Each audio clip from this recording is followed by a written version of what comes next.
आप सुन रहे हैं श्री रामचरितमानस का बालकांड भाग 33। राजा ने सारे रनिवास को बुलाकर जनक जी की पत्रिका बाँचकर सुनाई। समाचार सुनकर सब रानियां हर्ष से भर गई। राजा ने फिर दूसरी सब बातों का वर्णन किया। प्रेम में प्रफुल्लित हुई रानियां ऐसे सुशोभित हो रही है जैसे मोरनी बादलों की गरज सुनकर प्रफुल्लित होती है। बड़ी बूढ़ी स्त्रियां प्रसन्न होकर आशीर्वाद दे रही है। माताएं अत्यंत आनंद में मग्न हैं।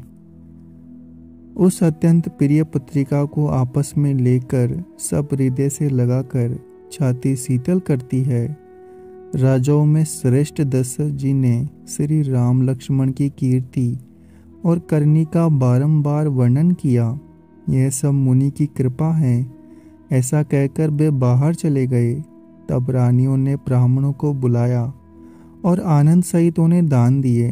श्रेष्ठ ब्राह्मण आशीर्वाद देते हुए चले गए। फिर भिक्षुकों को बुलाकर करोड़ों प्रकार की निछावरें उनको दी। चक्रवर्ती महाराज दशरथ के 4 पुत्र चिरंजीवी हो, ये कहते हुए वे अनेक प्रकार के सुंदर वस्त्र पहन कर चले गए। आनंदित होकर नगाड़े वालों ने बड़े जोर से नगाड़ों पर चोट लगाई। सब लोगों ने जब यह समाचार पाया तब घर घर बधावे होने लगे। 14 लोकों में उत्साह भर गया कि जानकी जी और श्री रघुनाथ जी का विवाह होगा। यह शुभ समाचार पाकर लोग प्रेम मग्न हो गए और रास्ते, घर तथा गलियां सजाने लगे। यद्यपि अयोध्या सदा सुहावनी है क्योंकि वह श्री राम जी की मंगलमयी पवित्र पुरी है, तथापि पृथ्वी पर प्रीति होने से वह सुंदर मंगला रचना से सजाई गई है। ध्वजा, पताका, पर्दे, सुंदर चवरों से सारा बाजार बहुत ही अनूठा छाया हुआ है। सोने के कलश, तोरण, मणियों की झालरें, हल्दी, दूब, दही, अक्षत और मालाओं से लोगों ने अपने अपने घरों को सजाकर मंगलमय बना लिया। गलियों को चतुर रस से संवारकर उनको सींचा, सुंदर चौक पुराए। बिजली की सी कांति वाली चंद्रमुखी, हरिण के बच्चे से नेत्र वाली और अपने सुंदर रूप से कामदेव की स्त्री रति के अभिमान को छुड़ाने वाली सुहागिनी स्त्रियां सभी 16 श्रृंगार सजाकर जहाँ तहाँ झुंड की झुंड मिलकर मनोहर वाणी से मंगल गीत गाने लगी, जिनके सुंदर स्वरूप को सुनकर कोयले भी लज्जा जाती है। राजमहल का वर्णन कैसे किया जाए, जहाँ विश्व को विमोहित करने वाला मंडप बनाया गया। अनेकों प्रकार के मनोहर मांगलिक पदार्थ सुरभित हो रहे हैं। बहुत से नगाड़े बज रहे हैं। कहीं बाट बिरुदावली का उच्चारण कर रहे हैं, कहीं ब्राह्मण वेद ध्वनि कर रहे हैं। सुंदरी स्त्रियां श्री राम जी और सीता जी का नाम ले लेकर मंगल गीत गा रही है। उत्साह बहुत है और महल अत्यंत ही छोटा है। इससे मानो वह उत्साह चारों ओर उमड़ चला है। दशरथ के महल की शोभा का वर्णन कौन कवि कर सकता है, जहाँ समस्त देवताओं के शिरोमणि रामचंद्र जी ने अवतार लिया है। फिर राजा ने भरत जी को बुला लिया और कहा कि जाकर घोड़े, हाथी और रथ सजाओ, जल्दी रामचंद्र जी की बारात में चलो। ये सुनते ही दोनों भाई आनंदवश पुलक से भर गए। भरत जी ने सब सहानी बुलाए और उन्हें आज्ञा दी। वे प्रसन्न होकर उठ दौड़े। उन्होंने रुचि के साथ जी ने कसकर घोड़े सजाए। रंग रंग के उत्तम घोड़े शोभित हो गए। सब घोड़े बहुत ही सुंदर और चंचल करनी के हैं। वे धरती पर ऐसे पैर रखते हैं जैसे जलते हुए लोहे पर रखते हो। अनेकों जाति के घोड़े हैं जिनका वर्णन नहीं हो सकता। मानो हवा का निरादर करके उड़ना चाहते हैं। उन सब घोड़ों पर भरत जी के समान अवस्था वाले सब छेल छबीले राजकुमार सवार हुए। वे सभी सुंदर है और सब आभूषण धारण किए हुए हैं। उनके हाथों में बाण और धनुष है। तथा कमर में भारी तरकस बंधे हैं। सभी चुने हुए छबीले, छेल, सूरवीर, चतुर और नवयुवक है। प्रत्येक सवार के साथ 2 पैदल सिपाही है जो तलवार चलाने की कला में बड़े निपुण हैं। सूरता का बाना धारण किए हुए रणधीर वीर सब निकलकर नगर के बाहर आ खड़े हुए। वे चतुर अपने घोड़ों को तरह तरह की चालों से फेर रहे हैं। बेरी तथा नगाड़े की आवाज सुन सुनकर प्रसन्न हो रहे हैं। सारथियों ने ध्वजा, पताका, मणि, आभूषणों को लगाकर रथों को बहुत विलक्षण बना दिया। उनमें सुंदर चवर लगे हैं। घंटियां सुंदर शब्द कर रही है। वे रथ इतने सुंदर है मानो सूर्य के रथ की शोभा को छीन लेते हैं। अगणित श्यामकरण घोड़े थे। उनको सारथियों ने उन रथों में जोत दिया है जो सभी देखने में सुंदर और गहनों से सजाए हुए सुशोभित है, जिन्हें देखकर मुनियों के मन भी मोहित हो जाते हैं, जो जल पर भी जमीन की तरह ही चलते हैं। वेग की अधिकता से उनकी टाप पानी में नहीं डूबती।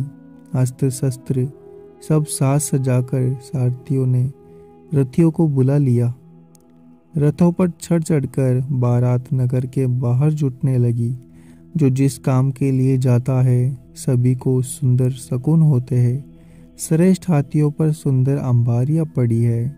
वे जिस प्रकार सजाई गई थी सो कहा नहीं जा सकता। मतवाले हाथी घंटों से सुशोभित होकर चले, मानो सावन के सुंदर बादलों के समूह जा रहे हो।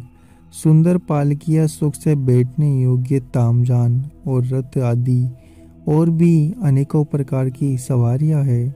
उन पर श्रेष्ठ ब्राह्मणों के समूह चढ़कर चले, मानो सब वेदों के छंद ही शरीर धारण किए हुए हैं। मागध, सुत, बाट, गुण गाने वाले सब जो जिस योग्य थे वैसी सवारी पर चढ़कर चले। बहुत जातियों के खच्चर, ऊंट, बैल, असंख्य प्रकार की वस्तुएं लाद लाद कर चले। कहार करोड़ों कावरे लेकर चले। उनमें अनेकों प्रकार की इतनी वस्तुएं थी जिनका वर्णन कौन कर सकता है। सब सेवकों के समूह अपना अपना साज सामान बनाकर चले। सबके हृदय में अपार हर्ष है और शरीर फूलकर सब भरा हुआ है। हम श्री राम लक्ष्मण दोनों भाइयों को नेत्र भरकर कब देखेंगे। सबके मन में बस यही एक लालसा लगी हुई है। हाथी गरज रहे हैं, उनके घंटों की विष्णु ध्वनि हो रही है। चारों ओर रथों की गड़गड़ाहट और घोड़ों की हिनहिनाहट हो रही है।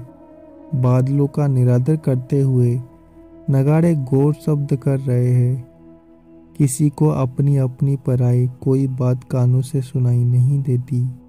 राजा दशरथ के दरवाजे पर इतनी भारी भीड़ हो रही है मानो वहां पत्थर फेंका जाए तो वह भी पिसकर धूल हो जाए। अटारियों पर चढ़ी स्त्रियां मंगल थालों में आरती लिए देख रही है और नाना प्रकार के मनोहर गीत गा रही है। उनके अत्यंत आनंद का वखान नहीं किया जा सकता। तब सुमंत्र जी ने 2 रथ सजाकर उनमें सूर्य के घोड़ों को भी मात करने वाले घोड़े जो थे, दोनों सुंदर रथ वे राजा दशरथ के पास ले आए, जिनकी सुंदरता का वर्णन सरस्वती से भी नहीं हो सकता।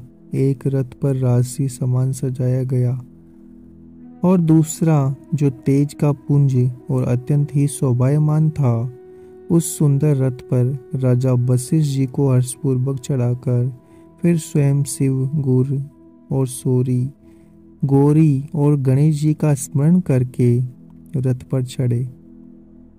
वशिष्ठ जी के साथ जाते हुए राजा दशरथ जैसे शोभित हो रहे हैं वैसे देवगुरु बृहस्पति के साथ इंद्र हो, वेद की विधि से कुल की रीति के अनुसार सब कार्य करके तथा सबको सब प्रकार से सजे देखकर श्री रामचंद्र जी का स्मरण करके गुरु की आज्ञा पाकर पृथ्वीपति दशरथ जी शंख बजाकर चले। बारात देखकर देवता हर्षित हुए और सुंदर मंगलदायक फूलों की वर्षा करने लगे। बड़ा शोर मच गया। घोड़े और हाथी गरजने लगे। आकाश में और बारात में दोनों जगह बाजे बजने लगे। देवांगनाएं और मनुष्यों की स्त्रियां सुंदर मंगल गान करने लगी और रसीली राग से शहनाइयां बजने लगी। घंटे घंटियों की ध्वनि का वर्णन नहीं हो सकता। पैदल चलने वाले सेवकगण अथवा पट्टेबाज कसरत के लिए खेल कर रहे हैं और फहरा रहे हैं। हंसी करने में निपुण और सुंदर गाने में चतुर विदूषक तरह तरह के तमाशे कर रहे हैं। सुंदर राजकुमार मृदंग और नगाड़े के शब्द सुनकर घोड़ों को उन्हीं के अनुसार इस प्रकार नचा रहे हैं कि वे ताल के बंधाने से जरा भी डिगते नहीं हैं। चतुर नट चकित होकर यह देख रहे हैं। बारात ऐसी बनी है कि उसका वर्णन नहीं करने दिया जा सकता। सुंदर शुभदायक शकुन हो रहे हैं। नीलकंठ पक्षी बाई ओर चला जा रहा है, मानो संपूर्ण मंगलों की सूचना दे रहा हो। दाहिनी ओर कौवा सुंदर खेत में शोभा पा रहा है। नेवले का दर्शन भी सब किसी ने पाया। तीनों प्रकार की हवा अनुकूल दिशा में चल रही है। श्रेष्ठ स्त्रियां बरे हुए घड़े और गोद में बालक लिए आ रही है। लोमड़ी फिर फिर कर दिखाई दे जाती है। गाय सामने खड़ी बछड़ों को दूध पिलाती है। हिरणों की टोली घूमकर दाहिनी ओर आई, मानो सभी मंगलों का समूह दिखाई दिया। सोमकरी विशेष रूप से कल्याण कह रही है। श्यामाबाई और सुंदर पेड़ तर दिखाई दी। दही मछली और दो विद्वान ब्राह्मण हाथ में पुस्तक लिए सामने आए। सभी मंगलमय, कल्याणमय और मनोवांछित फल देने वाले सकुन मानो सच्चे होने के एक ही साथ हो गए। स्वयं सगुण ब्रह्मा जिनके सुंदर पुत्र है, उनके लिए सब मंगल सकुन सुलभ है। जहाँ श्री राम ने सरीके दूल्हा और सीता जी जैसी दुल्हन है, तथा दशरथ जी और जनक जी जैसे पवित्र समधी है, ऐसा व्यास सुनकर मानो सभी शकुन नाच उठे। अब ब्रह्मा जी ने हमको सच्चा कर दिया। इस तरह बारात ने प्रस्थान किया। घोड़े हाथी गरज रहे हैं। नगाड़ों पर चोट करने लगी है। सूर्यवंश के पताका स्वरूप दशरथ जी को आते हुए जानकर जनक जी ने नदियों पर पुल बंधवा दिए।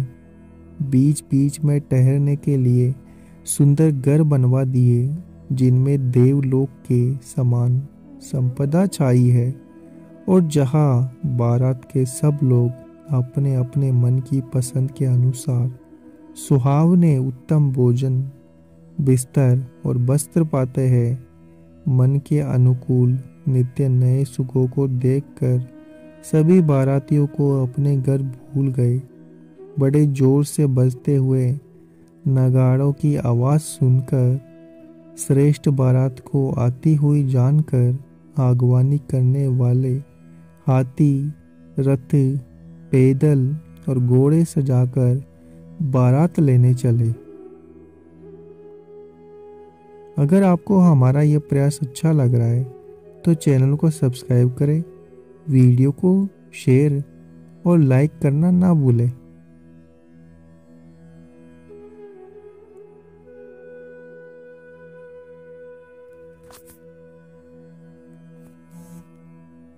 आप सुन रहे हैं श्री रामचरितमानस का बालकांड भाग 33।